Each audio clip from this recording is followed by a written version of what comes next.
ଜୟ ଜଗନ୍ନାଥ ପିଲାମାନେ ଦେଖନ୍ତୁ ବର୍ତ୍ତମାନ ବହୁତ କିଛି ରିକ୍ୱାରମେଣ୍ଟ ବାହାରି ସାରିଲାଣି ତା ମଧ୍ୟରୁ ଏଇଟା ଗୋଟେ ଏସ୍ ଏସ୍ ବି ହେଲା ଏସ୍ଏସ୍ ଗୋଟେ ରିକ୍ୱାରମେଣ୍ଟ ବାହାରି ସାରିଛି ଦେଖନ୍ତୁ ବର୍ତ୍ତମାନ ମୁଁ ତାର ଅଫିସିଆଲ୍ ସାଇଟ୍ରେ ଅଛି ଦେଖନ୍ତୁ କଣଟା ରିକ୍ୱାରମେଣ୍ଟ ଦେଖନ୍ତୁ 1/7/2026 ହେଲା ଦେଖନ୍ତୁ ଡେଟଟା ଏଇଟା ଅଛି ବାହାରିଛି କଣଟା ଦେଖନ୍ତୁ link for applying online application for requirement to the post of junior assistant in CHSE ହେଲା school and mass education department ତାର ଆସିଛି ହେଲା ଦେଖିବା ତାର ହେଉଛି ଓପନ୍ କରି ଦେଖ କଣ ନୋଟିଫିକେସନଟା ବାସ୍ ଦେଖ ତା ସାଇଟ୍ ପୁରା ଆସିଗଲା ନୋଟିଫିକେସନଟା ଦେଖେଇ ଦେଉଛି ଦେଖନ୍ତୁ ଏଇଟା ଆସିଛି ଦେଖନ୍ତୁ ବାସ୍ ଏଇଟା ଦେଖନ୍ତୁ ତାହେଲେ ଦେଖନ୍ତୁ କେବେଠୁ ଷ୍ଟାର୍ଟ ହେଉଛି opening date and time online application କେବେଠୁ ଷ୍ଟାର୍ଟ ହେଉଛି ଏଇଟା ଦେଖନ୍ତୁ 1/7/2026 କେବେଠୁ 2:30 PM ଏବଂ କ୍ଲୋଜିଂ ଡେଟ୍ଟା କେବେ ଅଛି କ୍ଲୋଜିଂ ଡେଟ୍ ଆଣ୍ଡ ଟାଇମ୍ ହେଉଛି 18/8/2026 at 11:45 PM ପର୍ଯ୍ୟନ୍ତ ଏଇଟା ରହିଲା ତ ସେଇଟା କଣଟା ରହୁଛି ଦେଖନ୍ତୁ ଏଇଟା ଅନଲାଇନ୍ ମୋଡ଼ ଆପ୍ଲିକେସନଟା କଣ ରହିବ ସେଇଟା ଅନଲାଇନ୍ ମୋଡ଼ ଥ୍ରୋ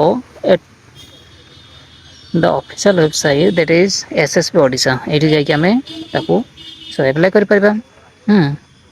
ତାପରେ ଦେଖନ୍ତୁ ହାଉ ଟୁ ଆପ୍ଲାଏ ଜାଣିଗଲେ SSB ଓଡ଼ିଶା .ac.in ତା ଅଫିସିଆଲ୍ ସାଇଟ୍ରେ ଯାଇକି ଆମେ କରିପାରିବା ଦେଖନ୍ତୁ ଏଇଟା କେଉଁ ପୋଷ୍ଟଟା ଏଇଟା ହେଉଛି ଜୁନିୟର ଆସିଷ୍ଟାଣ୍ଟ ପୋଷ୍ଟଟା ହେଲା ଏଇଟା କଣଟା ଜୁନିୟର ଆସିଷ୍ଟାଣ୍ଟ ପୋଷ୍ଟ ଏଇଟା ଦେଖୁଛନ୍ତି ଜୁନିୟର ଆସିଷ୍ଟାଣ୍ଟ ପୋଷ୍ଟ ବାସ୍ ତାପରେ ଦେଖନ୍ତୁ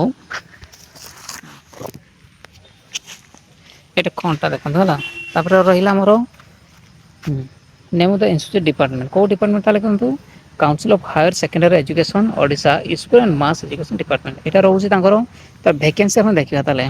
number of vacancy out of which women's ହେଲା ଦେଖନ୍ତୁ ତାହେଲେ 14/4 ଦେଖନ୍ତୁ ତାହେଲେ ମେଲ୍ 14 ମାନେ ଫିମେଲଟା 4 ରହୁଛି ତ ST ମାନଙ୍କ ଦେଖନ୍ତୁ ST ରହୁଛି 4ଟା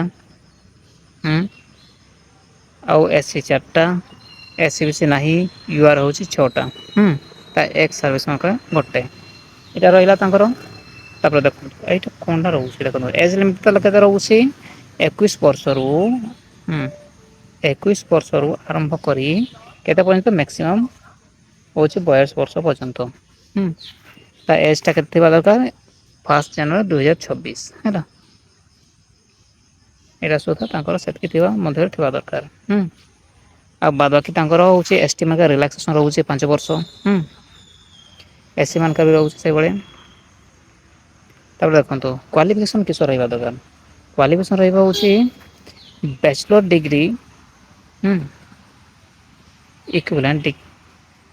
ତାର କଣ ଅଛି bachelor degree or equivalent degree in any discipline from recognise university institute board ଆଉ କଣ ଥିବା ଦରକାର ହେଉଛି educate knowledge in basic computer skill ହେଲା ଏଇଟା ତମର କହିବା ଦରକାର ସାର୍ଟିଫିକେଟ୍ ତାପରେ ଆଉ କଣ ରହିଲା ଦେଖିବା ଇମ୍ପୋର୍ଟାଣ୍ଟ କହିଦେଉଛି ହେଲା ମେଥଡ଼ ଅଫ୍ ସିଲେକ୍ସନ୍ ଦେଖନ୍ତୁ ଦୁଇଟା ଅଛି ରିଟିନ୍ ଟେଷ୍ଟ ରହିଲା ଆଉ ହେଉଛି କମ୍ପ୍ୟୁଟର ସ୍କିଲ୍ ରହିଲା ରିଟିନ୍ ଟେଷ୍ଟ 200 ମାର୍କ ରହିଲା ଆଉ କମ୍ପ୍ୟୁଟର ସ୍କିଲ୍ 50 ମାର୍କ ରହିଲା ଦେଖନ୍ତୁ ତାପରେ ତାକୁ ତାହେଲେ ଦେଖନ୍ତୁ କଣ ଅଛି ତାହେଲେ ଦେଖନ୍ତୁ ସବଜେକ୍ଟ ପ୍ରଥମ ରହୁଛି 4ଟା ଅଛି ନା ତାହେଲେ ଦେଖନ୍ତୁ English graduation level 60 mark then general knowledge and current affair ସେଇଟା ବି 40 mark general mathematics up to HSC standard ସେଇଟା ବି 40 ମାର୍କ ରିଜନିଂ ଏ ମେଣ୍ଟାଲ୍ ଏବିଲିଟି କେତେ 60 ମାର୍କ ଯଦି ସେ ପ୍ରକାର ଦେଖିବା ଆମେ ହେଉଛି କେତେ ଟୋଟାଲ୍ ହେଉଛି 200 ମାର୍କର ଟୋଟାଲ୍ ଅଛି 200 ମାର୍କ ଏଇଟା ରହିଲା ଦେଖନ୍ତୁ ଇଂଲିଶରେ କେଉଁ ସିଲାବସ୍ ରହୁଛି ତାର ସବୁ ଡିଟେଲ୍ ଅଛି ବାସ୍ ଇଂଲିଶ ବାଲା ଜେନେରାଲ୍ ନଲେଜ ବାଲା ମ୍ୟାଥ୍ ବାଲା ରିଜନିଂ ବାଲା ଏଇଆ ହେଉଛି ତାପରେ କମ୍ପ୍ୟୁଟର ସ୍କିଲ୍ ତାପରେ ଅଛି କମ୍ପ୍ୟୁଟର ସ୍କିଲ୍ ଇଜି ଥାଏ ହେଲା ୱିଣ୍ଡୋ ରହିବ MS ୱାର୍ଡ଼ ରହିବ ପାୱାର ପଏଣ୍ଟ ରହିବ ଏକ୍ସେଲ୍ ରହିବ MS ଏକ୍ସେଲ୍ ସେଇ ଭିତରେ ହିଁ ତ ଆସିବ ଆଉ ହେଲା ଦେଖନ୍ତୁ ତାହେଲେ ଆପ୍ଲାଏ କରିଦିଅ ଯଥାଶୀଘ୍ର। ହୁଁ ତାହେଲେ 1-7 ରୁ ଆରମ୍ଭ ହୋଇସାରିଛି ହେଲା 8-8 ପର୍ଯ୍ୟନ୍ତ। ଜାଣିପାରିଲ ତାହେଲେ ଥ୍ୟାଙ୍କ ୟୁ ପିଲାମାନେ। ତ ଯେଉଁ ପିଲାମାନେ ନୂଆ କରି ଆସିଛ ପ୍ଲିଜ୍ ଲାଇକ୍ କରନ୍ତୁ, କମେଣ୍ଟ କରନ୍ତୁ, ସେୟାର କରନ୍ତୁ।